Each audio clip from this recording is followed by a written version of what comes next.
Hola, mi nombre es Leriana Godinho y en la clase de hoy vamos a hablar sobre símbolo, mito y determinantes culturales.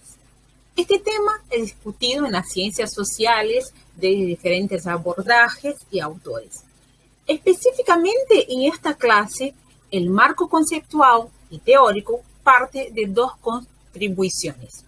Primero, de Carl Jung, en que tomamos como base de análisis el libro El hombre y sus símbolos.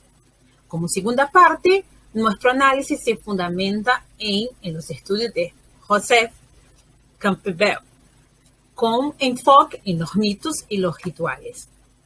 El relevante de estos dos teóricos es que llegan al consenso de que los símbolos, los mitos, fueron una de las primeras formas de manifestación lingüística y de la psique humana, presentes dentro de un entorno social. Desde ahí empezamos, ¿no?, con Jung, el hombre y sus símbolos, donde nosotros, este libro, ¿no?, que tiene el aporte de otros autores que trabajaron junto a Jung, que abordaremos más adelante, ¿no? El bueno fue que a través de los sueños relatados por sus pacientes, que el psicólogo suizo se dio cuenta de la fuerte conexión entre el inconsciente y los antiguos mitos de la humanidad. Observó la presencia de los arquetipos del héroe, el villano, el sabio, entre otros, tanto en el inconsciente de las personas como en las fábulas, cuentos y mitos milenarios. Los símbolos, cuando aborda a este concepto, Jung habla de un término, un nombre, una imagen que puede resultarnos familiar, aunque tenga connotaciones especiales. Implica algo vago, desconocido o oculto para nosotros. Es complejo el tema de los símbolos. Porque implica algo más allá de un significado obvio, manifiesto e inmediato. Nunca se define con precisión, ni se explica completamente. Ni podemos esperar definirlo o explicarlo.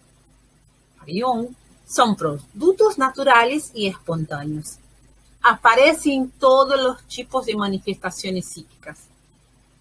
Y tienen significados que podemos tener en cuenta cuando hacemos una exploración y comprensión de los símbolos, pero ni siempre sigue a una regla o se restringe a la razón. Entonces, cuando nos va a decir Jung que esta razón, porque es desde ahí, ¿no?, que desde todas las religiones siempre hay una lenguaje simbólica que se expresa a través de las imágenes. Pero este uso consciente que hacemos de los símbolos es solo una parte de un hecho psicológico de gran importancia. El hombre también produce símbolos inconscientemente y espontáneamente en forma de los sueños. Y con eso nos va a llevar al que sería este uso de los símbolos desde la manera consciente y también desde el inconsciente, el sueño. Nosotros podemos percibir, hablar de la simbología, en lo que miramos expresos en arte, la literatura, la poesía, el museo, ¿no? Siempre nos está ahí, son formas y donde podemos ir y además de esta, como contextualizar en la práctica los símbolos como nosotros conocemos. Pero yo también iba a decir que hay un inconsciente, que a través de los sueños, que hay este lenguaje simbólico que nos lleva a diferentes caminos.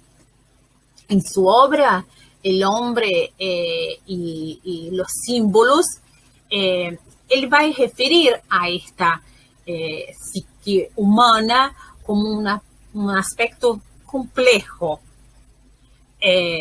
Cuando hablamos del símbolo. Y más allá que este lenguaje simbólico tiene una percepción, parte de conocer el entorno y comprender estos sentimientos que están siempre dando vueltas, ¿no? Que hay aspectos inconscientes dentro de la percepción de la realidad que hay que considerar en nuestras vidas. En tesis, lo que va a hablar Jung es de que dentro de la mente estos fenómenos simbólicos se convierten en sucesos psíquicos cuya radicalidad desconocemos. Es lo que él llama de naturaleza radical, que se refiere a algo que no se puede conocer.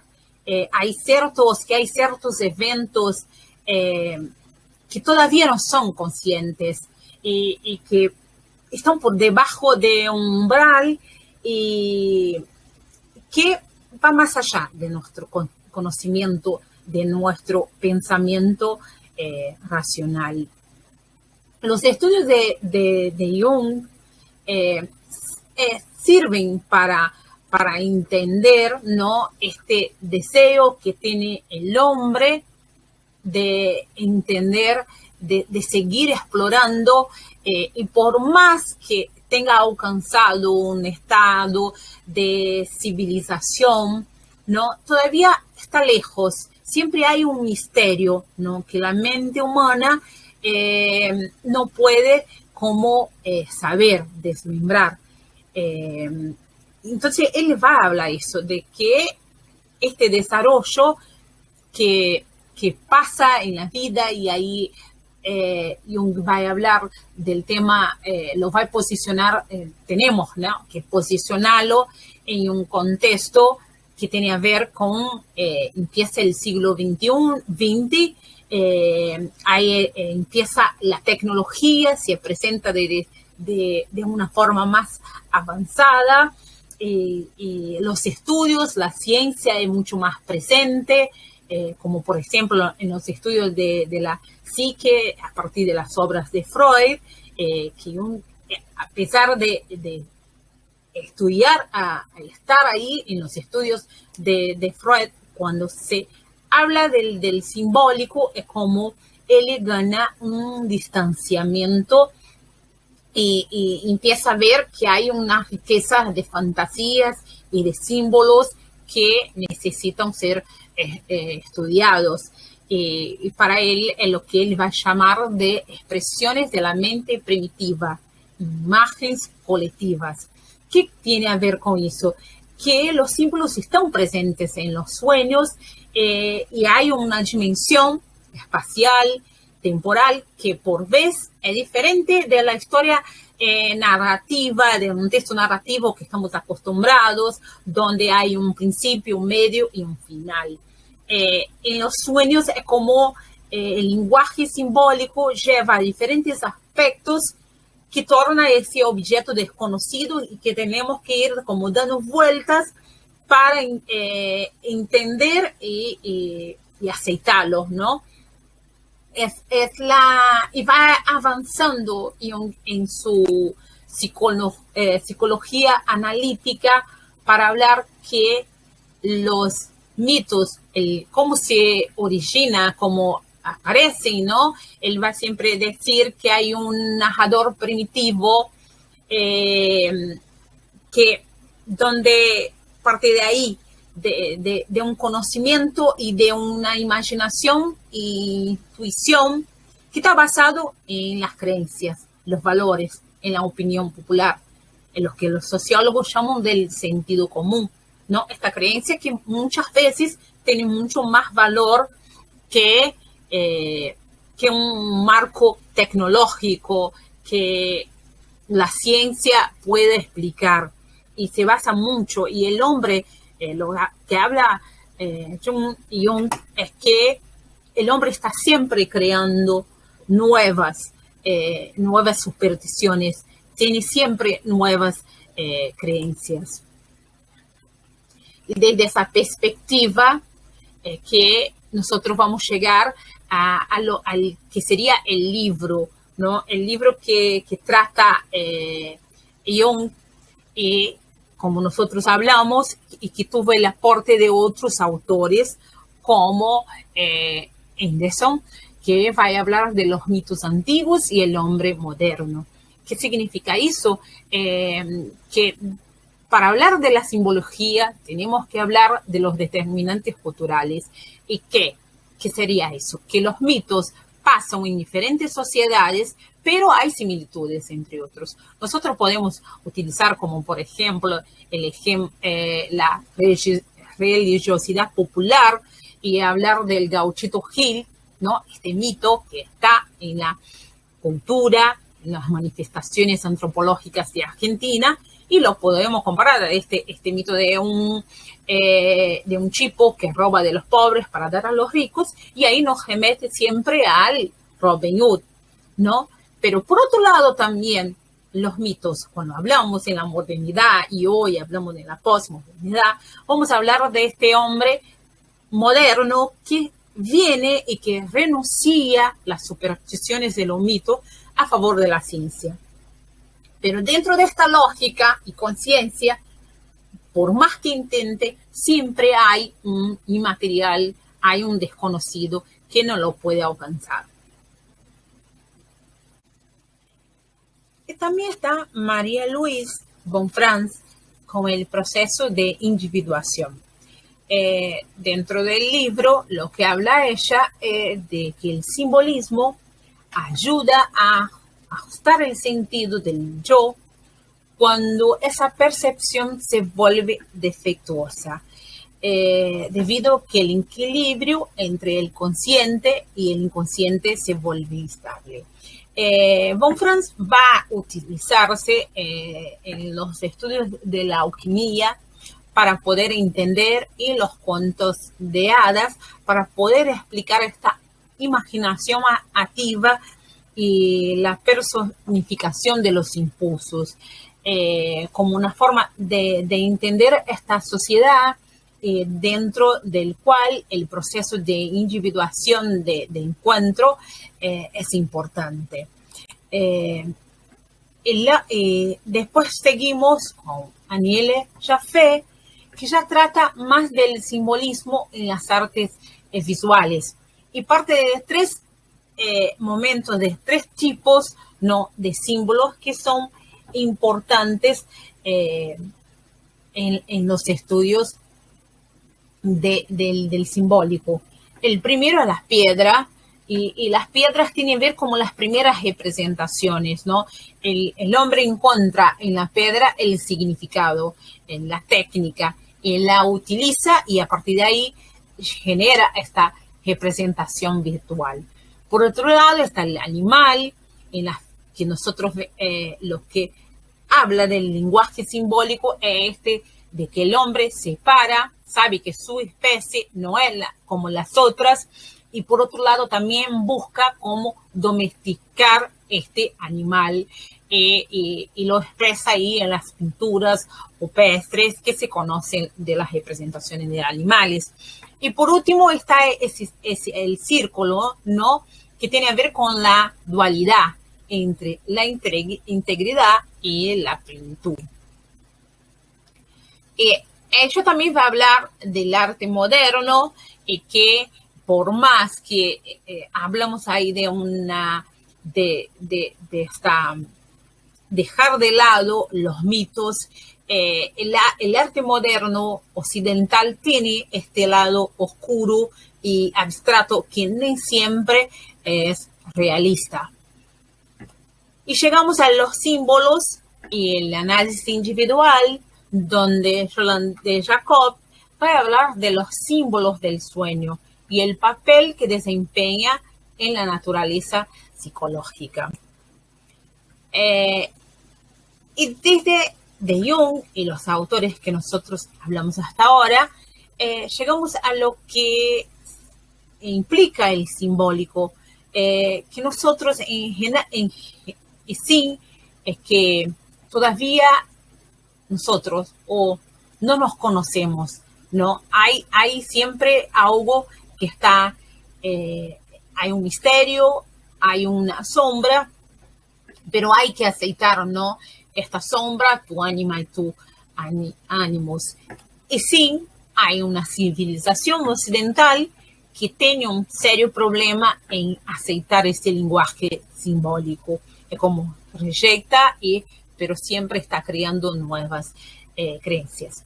Como segunda parte, vamos a entrar en Joseph Campbell, que va a hablar de los mitos y el impacto en el mundo actual. El autor nació en Nueva York, ¿no? En 1904 y murió el 30 de octubre de 1987. Es de una familia de clase media, de religión católica practicante, y fue siempre un curioso y siempre estudió mucho, y siempre le interesó la cultura nativa americana. Empieza en la Universidad de Columbia, después se va a Europa, hace una beca en París, después en Alemania, conoce la obra de Freud, de Jung, las obras de Pablo Picasso, hace una amistad con hindú y de ahí deja el catolicismo, ¿no? Y regresa a los Estados Unidos con todo eso. Si bien la universidad no acepta seguir con el tema de las mitologías, él se va a estudiar y dedicarse por otro lado. Y la preocupación de Campbell está con que nosotros estamos presos a las noticias y estamos dejando de lado las experiencias espirituales que van perdiendo valor, como los mitos, los rituales. El hombre moderno, preocupado con el presente, ignora el simbólico, los mitos y deja de lado esas experiencias que no tienen a ver con la religión, pero sí con la religiosidad, y que hay que buscar un significado para eso, y que el hombre está preocupado con el logro de las metas, con la técnica y con la ciencia, pero deja de observar que lo más importante es estar vivo. Entonces, ese ejercicio es fundamental para la sociedad, y cuando deja de tener la mitología una sociedad sin los rituales, ella puede alcanzar a lo que él llama de actos destructivos y violentos. Entonces, es necesario entender a los mitos que son pistas de las posibilidades espirituales de la vida humana, y que nos ayudan a poner en la mente el contacto con la experiencia de estar vivo. Él va a hablar de cómo, por ejemplo, los rituales de la posverdad, donde si no hay un entendimiento de lo que significa estos mitos, los propios jóvenes van a buscar crear sus propios mitos. Y considera eso de que es extremadamente importante entender que los mitos se van construyendo a lo largo de la historia, y que dan forma a la vida humana y se reconocen en las experiencias de la vida cotidiana y hacen parte del comportamiento. Nosotros podemos decir los rituales del casamiento, el bautismo, que aparecen, ¿no?, en diferentes etapas, y que no tiene a ver solamente con la religión. Hay mitos como, por ejemplo, cuando entra un juez y todos se levantan, eso remite a la antigua Grecia. O el autor como norteamericano habla esto cuando uno termina una universidad, usa esa túnica que puede parecer moda, pero más que moda, es un símbolo de miles de años de tradición escolar y que forman parte de la sociedad. El hecho de aceitar los actos y costumbres heredados es lo que nos lleva a comprender esta percepción de la cultura, ¿no? A partir de Campbell, los mitos pueden ser percibidos como un medio de ofrecer modelos de vida que ante un mundo con diferentes problemas presenta una estructura de vida. Pero estos modelos también tienen que adaptarse a los tiempos en que vivimos.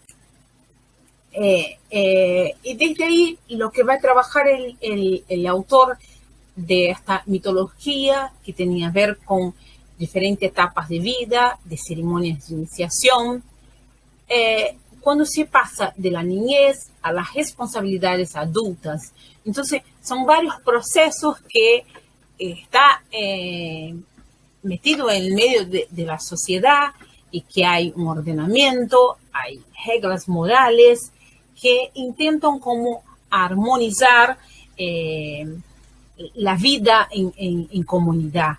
Y nos lleva a buscar esta concepción de adaptarse a los tiempos, a esta cuestión que la cultura es la forma como que podemos decidir los valores, ¿no? de una sociedad en relación a la otra. Entonces, y nos va a mostrar que también dentro de esta concepción de modernidad, las instituciones que por mucho tiempo sirvieron de referencia, como el caso de la religión, en la actualidad es como no consigue atender a todos los deseos, el sistema de valores que tienen las personas y que hay una necesidad de avanzar en relación a la comunidad, a una vida en sociedad.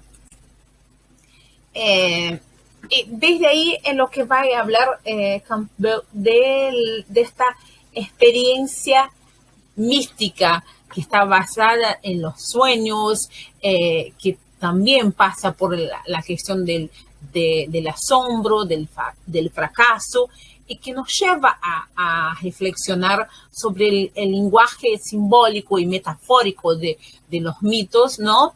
Y las posibles elecciones y consecuencias del sujeto ante sí mismo en relación a la comunidad y su vida en la sociedad.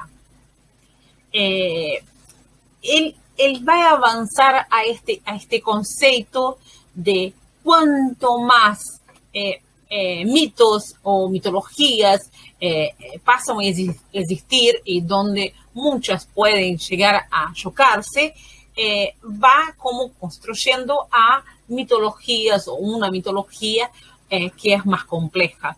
Y desde ahí el autor va a llegar a lo que él llama de lo que sería el mito, pero para eso necesita de definir también quién es un Dios, ¿no? Ese Dios que es la personificación del poder motivador o sistema de valores que funcionan para la vida y el universo, los poderes de su propio cuerpo y naturaleza. Los mitos, en este caso, son metáforas del potencial espiritual del ser humano. Y los mismos poderes que animan nuestras vidas, animan la vida del mundo. Pero también hay mitos y dioses que tienen que ver con sociedades específicas o con las tutelares de la sociedad. Y en otras palabras, hay dos tipos de mitología, ¿no? Que tiene a ver con, uno está relacionado a la naturaleza y con el mundo natural de que eres parte, y también hay una mitología que es estrictamente sociológica y que está vinculado a la sociedad en particular. Y al conceptualizar la idea de mito, el autor va a dejar claro esta dificultad que hoy aparece de este mito planetario. ¿Por qué? Porque el mito no puede pasar a corto plazo, no es algo que aparece así. El mito es algo que se construye a lo largo del tiempo, necesita de varias etapas y desde una perspectiva de construcción histórica, social, para poder contextualizarse en determinada sociedad. Y partiendo desde ahí, lo que llega el teórico es que los mitos tienen 4 funciones distintas. La primera función es la función mística, que es el centro de los estudios del autor, que se caracteriza por hablar y analizar la maravilla que es el universo, la maravilla que es el ser humano, y experimentar el asombro que tiene todo el simbólico dentro de un gran misterio. Y los mitos abren el mundo, la dimensión del misterio, la conciencia, que el misterio se sobresaye sobre todas las formas, y es la posibilidad de experimentar la dimensión espiritual. Nos pone ahí la espiritualidad como parte muy relevante cuando hablamos en la mitología, que no está vinculado, como ya hablamos antes, solamente a la parte de la religión, pero sí es una oportunidad de abordar lo que transcende dentro de circunstancias adversas de la vida. La otra función, la cosmológica, que tiene que ver con este universo, donde de cierta manera el misterio siempre vuelve a manifestarse, y por ahí vamos hasta la función sociológica, que tiene que ver con el apoyo y la validación de una orden social particular, y que los mitos van a variar de un lugar al otro. Y van a llevar a la cuarta función, que es la pedagógica, que tiene que ver con el aprender, el reaprender del viejo, y generar la conciencia en torno de la naturaleza y de la sociedad donde estamos insertos. Los mitos y los sueños vienen del mismo lugar, y provienen de un tipo de conciencia que debe encontrar expresión en la forma simbólica. El autor va avanzando en sus estudios y llega al que sería el monomito. Y está relacionada al viaje, a un viaje que hace el héroe, y donde él identifica ciertos ritos y que se basó a partir de una cantidad de estudios sobre mitos, cuentos de hada. Nosotros hoy cuando pensamos en este esquema que hace, podemos pensar en las películas, ¿no? Que Star Wars, Harry Potter, y lo que vamos a ver es una aventura que vive el protagonista, que sale de su vida normal en busca de un tesoro, y que puede ser el poder de la inmortalidad o la búsqueda de una cura, algo que sea apreciado por el héroe.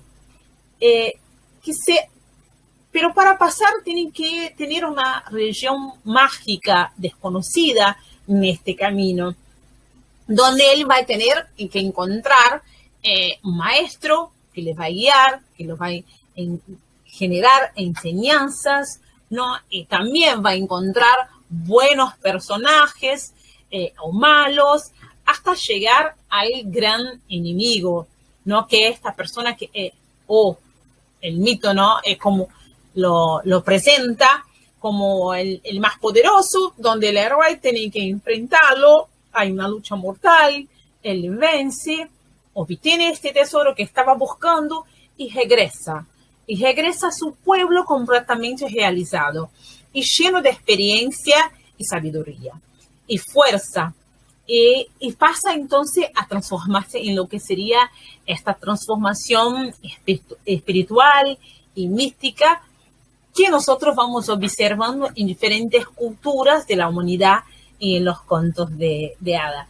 Pero es muy importante ver que en esta saga de este personaje nos que hace ver es que este héroe, que puede ser también parte de nosotros, que ya no es como en el pasado, como del Galileo, donde había más oscuridad, pero hoy tenemos más luz, pero también hay que entender que donde hay luz hay oscuridad, y que es como este héroe sigue buscando encontrar esta Atlántida que está perdida dentro del alma.